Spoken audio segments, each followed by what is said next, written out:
Nagulat din ba kayo sa sorpresa kahapon? Ito nga ang kasal ni na Bea Alonso at Vincent Ko. Ano ang chika? Kaya syempre before that guys, please pasubscribe sa ating channel. Maraming salamat for more showbiz updates.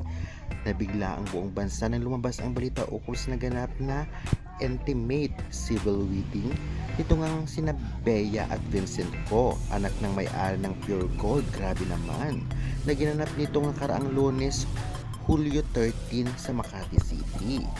Trending ngayon ito sa usapan sa social media, lalo na sa Filipino star ngayon at ex ang naging revelasyon ni Bea kung saan nag-share siya ng mga official na larawan mula sa kanilang kasal. Inamin din ng mga ulat na inilihim ito ng mag-asawa maging sa kanilang mga malapit na kaibigan upang mapanatiling pribado ang seremonya. Angelo Cusin. Kung natatandaan natin na matapos ang naging kontrobersyal na hiwalayan ni na Bea at Dominic Roque noon, pinili ni Bea na maging mas pribado pagdating sa kanyang bagong relasyon. Kaya naman para sa marami, ang bigla ang pagpapakasal na ito kay Vincent Ko ay isang magandang panibagong simula para sa aktres.